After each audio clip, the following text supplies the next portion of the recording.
Welcome to Making Sales Social Live. I'm Bob Woods, the LinkedIn Sherpa, and I am joined by the LinkedIn Whisperer, Bryn Tillman, who hopefully won't have twisty tongue like I do this morning. How you doing, Bryn? Twisty tongue. I like Twisty tongue. that. I am Yeah, great, Bob. How are you? I am doing well. Welcome to Making Sales Social Live, as we share LinkedIn and social selling training, strategies, and tips that will have an immediate impact on your business. Join Bryn Tillman and me, Bob Woods, every week. Making Sales Social Live. We've got another one of those multi bullet point things to talk about today, so we're going to get right into it. We're going to talk about the 8 mistakes sales pros are making on LinkedIn. You may be making these mistakes. You may not Mhm. be making these mistakes. If you're not, great. If so, come along on a learning journey with us so you won't make them again. So the first one is going to be having a LinkedIn profile that is a self-centered resume. So with that, let me say that a vast majority of people use LinkedIn for career advancement and to get new jobs and things like that. For those people, resumes are fine because that's what they're using it for. Our purpose as salespeople, though, is different. Mhm. So our profiles need to be different, right, Bryn?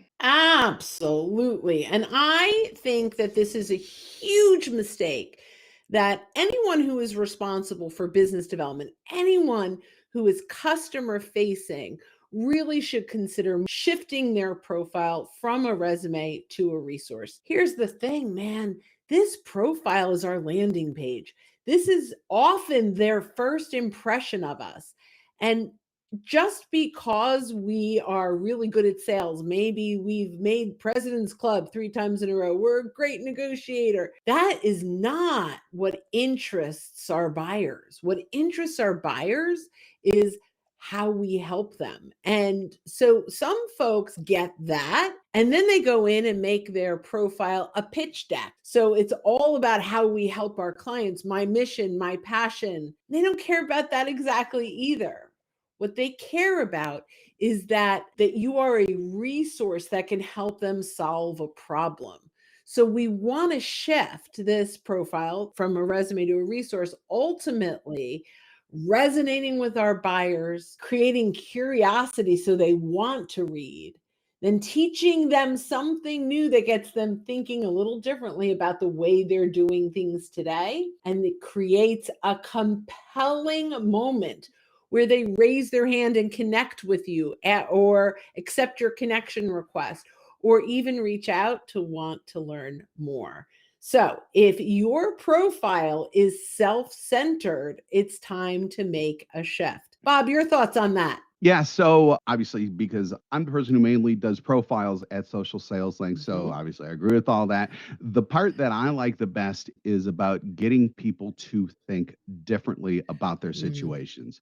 Because once they start thinking differently, their mind expands. They're ready Mm. to hear about other possibilities, other directions that they can Mhm. go in to solve the problem that they came to your landing page slash profile that they want to learn about. So all of this kind of goes together in terms of getting people to want to know more about what you do and not about the fact that you're in President's Club and blah blah blah and all that stuff. In fact, sometimes that stuff can be a turnoff because they're going to think of you only as a salesperson only, and even though you're nothing like this, if you come across as that in your profile, Mhm. then that may lead people to think that they're the typical salesperson, which none of us are, but it's what they think. It's not what we think, which is why we need to change from a resume to a resource when it comes to our profiles. Love that. So, just a couple comments with you. Usually, it takes a few minutes. That has to do with the stream. We got started a couple minutes late because both of us were having audio problems coming in this morning. So we Mm. apologize about that. Amen. No one cares about you. They care about what you can do for them. That's chef's kiss. 100%. So, what's number two Number two mistake? is connecting and then immediately pitching someone. And I can guarantee you Mhm. that everyone who is listening to this right now, whether you're live or whether you're with us via podcast, has had this happen to them. You may get a note with a connection request. You may not. The note may seem all nice and gooey and everything else, and you want to connect with them. And then you pitch with them, and then immediately you connect with them, and then they immediately come back with a full blown sales pitch. And Ew. ew, eyes roll, fingers go down the throat, and it's ruined. It's just any relationship is basically kaput at that point. Yeah, we wouldn't do this in real life. So here's the thing, the connect and pitch is a bait and switch. If you walked up to someone at a conference, handed them your business card, shook their hand and say, "Hey, we help people just like you do X, Y, and Z," they'd roll their eyes and walk away. So why do we think we can do that on LinkedIn? We need to stop the pitch and start showing up as a resource. Bring value, earn the right to get the conversation. We have all been victims of connect and pitch. Don't be the perpetrator. Exactly. Do unto others what you want done upon you, or something like that. You all know what I mean by that. So I think that Yeah. one is pretty self-explanatory from there. Now we're going to do a 180. Connect and never even attempt to start a conversation.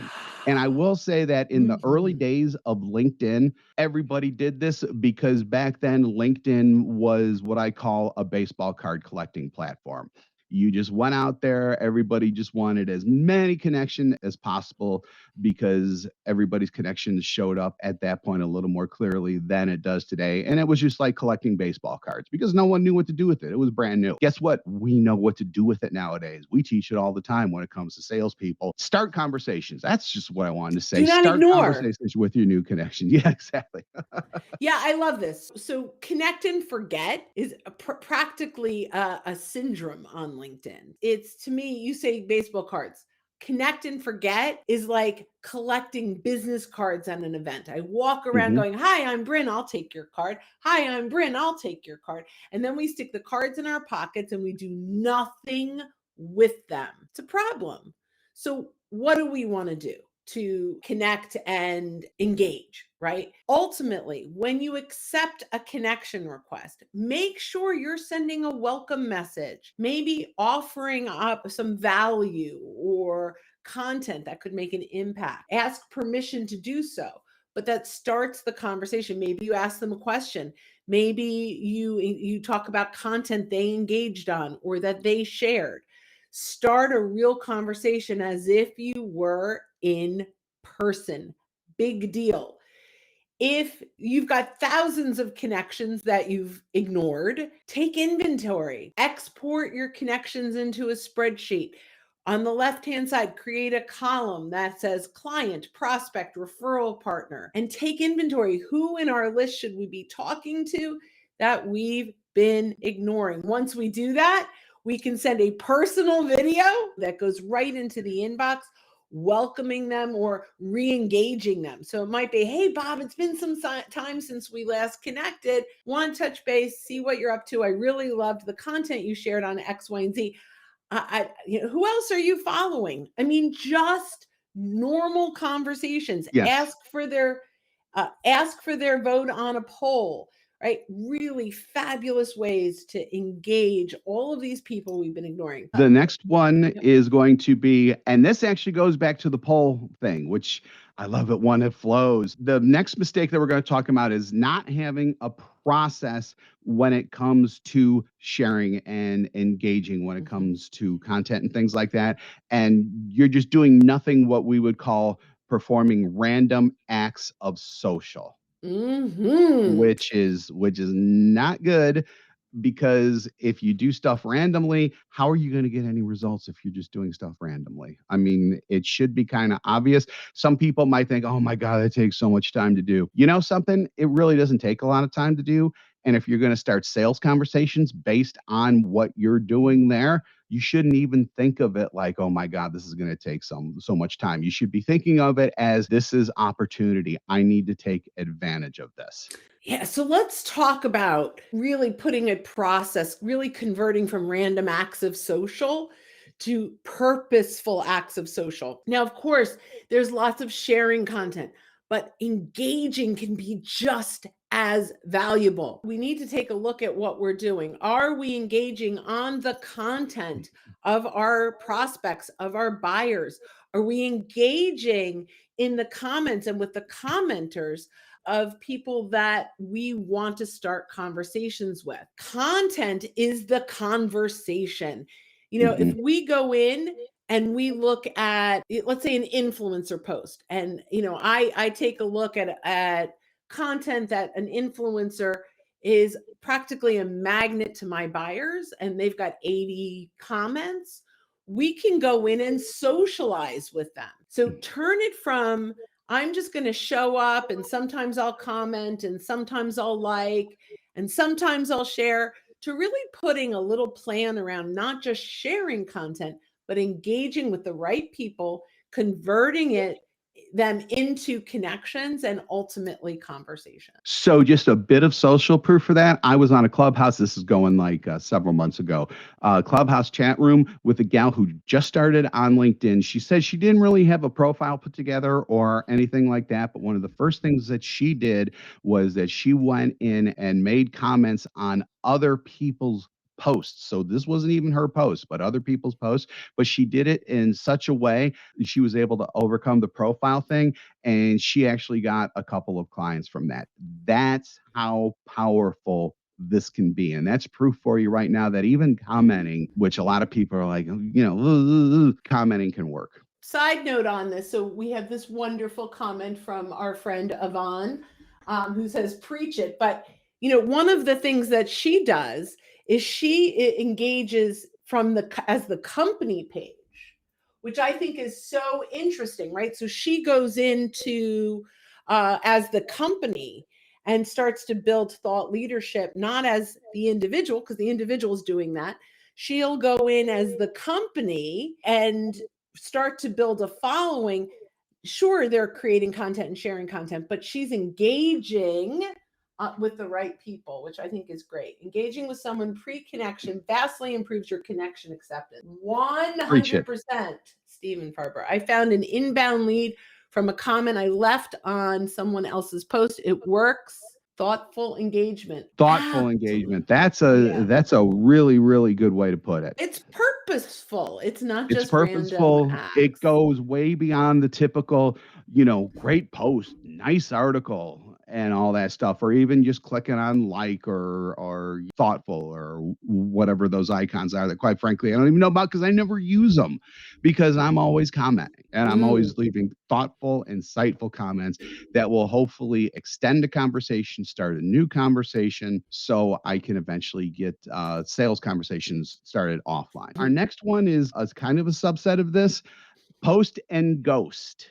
So this is when you post something, people may start engaging, but guess what? You don't follow up. You don't show up to your own party. You're leaving your engagers high and dry. And I think that we all, especially based on the conversation we just had, we all see why that's wrong. But you really have to engage with people in a thoughtful way. Keep bringing your thought leadership to those comments so that you can prove that you're the expert that you know that you are.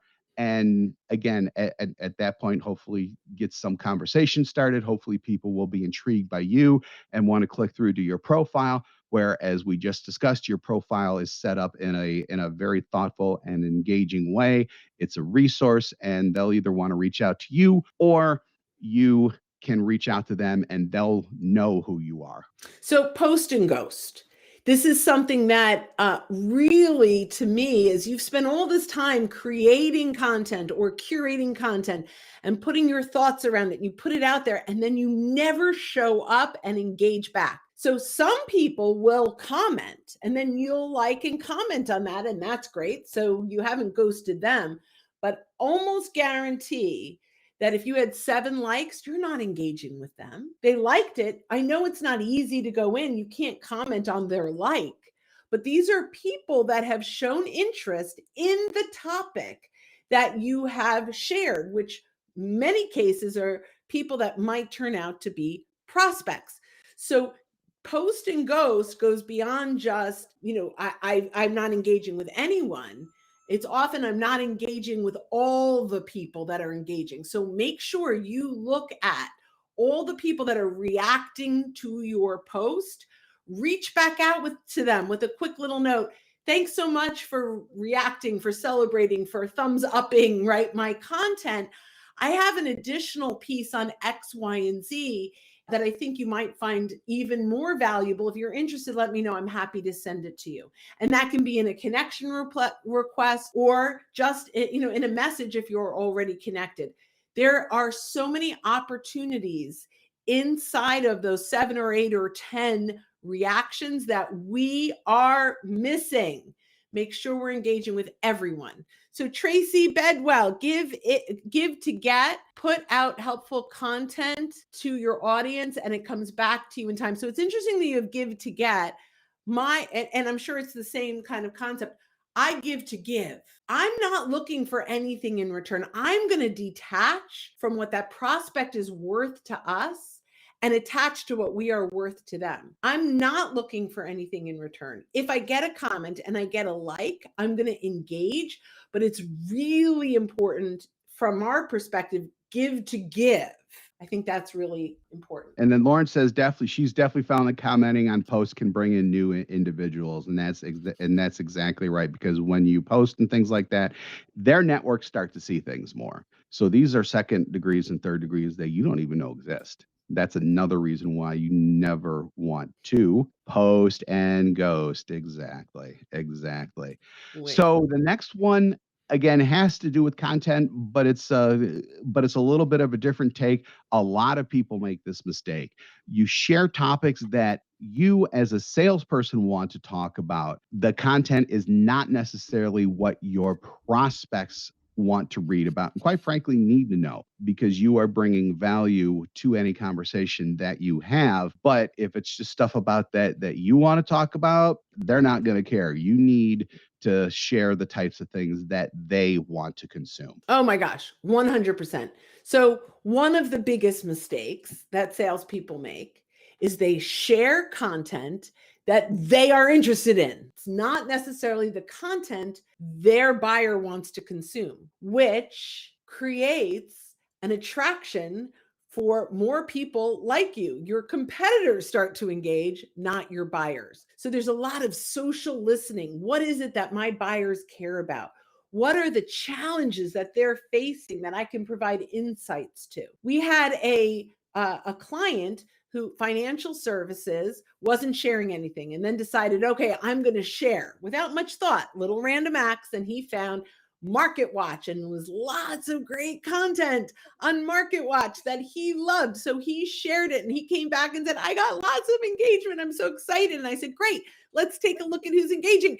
And they were all financial advisors, not prospects, competitors, because he was sharing the content he cared about. We had to look at what kind of content do his buyers, the CEOs of companies, partners in law firms, the people that he wanted to engage, what did they care about? And by the way, very little was around financial services. So it is really important to make sure that the content that we are providing is content that our buyers want to consume. Teddy Barris, one of my faves. Give your target audience content what they want, need, seek.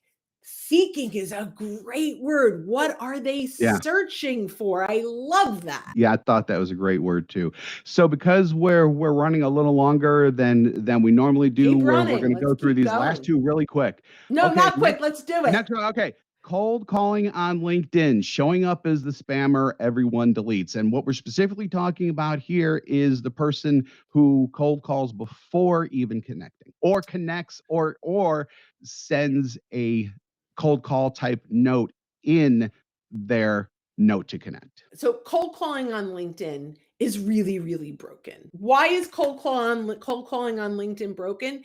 It is like walking up to someone at a networking meeting, handing them the card and pitching. This is a networking opportunity. These are people that didn't raise their hand that said, hey, I want to learn about how you can help me. We have to earn the right to get there. So cold calling on LinkedIn, number one, build a list on LinkedIn of people I want to connect with, and I hit connect, no message. There are a lot of LinkedIn teachers out there that say that's a great way to go. I say never send a No. connection request without a message. So number two, maybe I send a message that sounds like I'm networking, and then we'll go back to that connect and pitch. As soon as they connect, I pitch. But here's the thing. We even have to earn the right to get that connection request. Just because you ask doesn't mean you deserve that connection. So we need to bring value to the conversation before we even send that connect request. We need to get on the radar. So we need to visit their profile. And if your profile settings are open, they get alerted, and follow them first. That's like making eye contact across the room. Then we go to look at the content. We engage on their content. We comment thoughtfully. Then when we connect, it's, hey, Bob, really loved the content that you shared on X, Y, and Z. I'd love to connect, follow your future posts. Great. Now we connect. Now, once Bob accepts that connection request, if I pitch, I'm done. I became a spammer. But if I say, hey, I really love the topic on X, Y, and Z. Recently, I listened to a podcast on the same topic by A, B, and C. If you're interested, let me know. I'll send that to you. Notice we are going to have a conversation back and forth around a topic that I already know Bob cares about. It will lead to a sale when the time is right. It will lead to Bob eventually looking at my profile. And when that's positioned right, he's going to know exactly what it is that we do. And if there's interest, he'll reach out, he'll raise his hand. Is it that I will never actually ask for the call from this person? Not until I've had 4 or 5 back and forths. So let's say I reach out, we connect, nothing. Create a poll, ask for their vote, ask for their comment on an industry post that you put out there. Get them engaged before we jump on a call. Paul, isn't that what networking is? Meeting people to connect with a future business in mind. Yeah. And you know what? It may never be business with them. Maybe they engage on my post that someone in their network sees, and that becomes business. Maybe someone in their network asks about something like, you know what? I see all these posts from this person. If you're looking for A, B, and C, you should reach out to them. We need to detach from what they're worth to us and attach to what we are worth to them. And then the business will come when the time is right. So our last one is going to be never leverage their existing connections for referrals. You have all these connections now. You haven't been baseball card collecting. You've been engaging. You've been building relationships. Hopefully, you've gotten some sales from these people as well. Even if you haven't, you have these people in your network. Ask them for referrals. 100%. I love this conversation. The reason I fell in love with LinkedIn for sales is because of this one feature, which is the ability to search and filter your connections and identify who your clients know, your referral partners know, or your general network knows that you want to meet, and leverage your relationships to either get introductions or permission to name drop. So I see Bob is connected to 12 people I'd love to get in front of. Bob is my happy client. Hey, Bob, I'm so glad we've been able to help you do X, Y, and Z. I noticed you're connected to quite a few people that I'm going to be reaching out to in the next couple of days. But before I do, I'm wondering, can I run these names by you and get your insights? We jump on a 10-minute call. There are 4 people on this list that are hot. And he goes, oh my gosh, I can make introductions to them. And there are 5 other people he knows, but not extremely well. But he goes, you know what, based on what I know and experienced you've done, I think you could help them too. Fabulous. When I reach out, I go, Yvonne, Bob Woods and I were chatting the other day. Your name came up in our conversation. And he thought I should reach out and introduce myself. I've been working with Bob for 2 years around X, Y, and Z, and I'm happy to share insights around that topic. Let's connect and set up a time to call. She accepts. Yvonne, thanks so much for your connection request. I'd love to jump on a call, provide insights around X, Y, and Z, and answer any questions you may have. Bob Woods thought that there might be, I might be able to bring value. You jump on a call, and it's a value-based call. You can close for a sales call, but do not bait and pitch. Do not bait and switch this call. Make sure if you're offering insights, you're going to provide real value and insights, and you can close for a sales call if it makes sense. So we're going to wrap up with a quick with a quick question from a LinkedIn user. Sorry, it's not showing up who you are on our side. InMail enables us to send messages without connecting first, or will it still be better if they accept our connection request first? So InMail is getting to be an interesting animal because it kind of got overused during the pandemic, and I forget what the acceptance rates 8%. are. 8%. I mean, that right there should show you that InMail is just not really effective anymore for reaching out to people. Okay.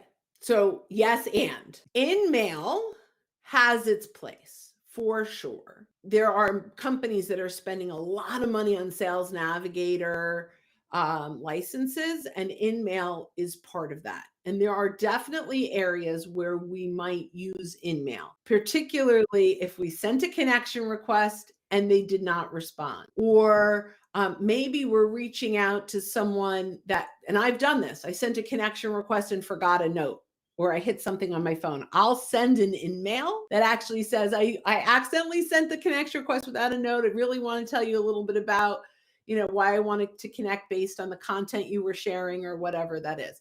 So there are times to use InMail, but to Bob's point, very few people are accepting it. And I'll tell you why I think that's the case. When you receive an InMail, it says, no, I'm not interested. Yes, I am interested. And it feels like spam. So the way the InMail comes across, it's unfortunate. I wish it came across like a typical LinkedIn message with maybe a little thing on the bottom that says this is an InMail. But if it could look like a regular message, it actually could be quite effective, in my opinion. Very good. So on that note, we are going to wrap things up. Thanks again for joining us on Making Sales Social Live. If you're with us live on LinkedIn right now, we do this every week, so keep an eye out for our live sessions. If you're joining us on our podcast and you're not subscribing or following us already, smash that button. And we do 2 shows weekly, this one and our Making Sales Social interview series, where we talk with leaders and experts in sales, marketing, business, and many more areas. That's only available through our podcast, which you can find more info on that on socialsaleslink.com/podcast. Again, socialsaleslink.com/podcast. Also, be sure to drop a like and rating for our podcast. So when you're out and about, make sure that you're making your sales social. Exactly. Thanks, everybody. Have a great day. Bye-bye. Bye, guys. Hit subscribe now and click the notification bell to get the latest videos from Social Sales Link. Give this video a like and comment down below. Register for free resources at linkedinlibrary.com.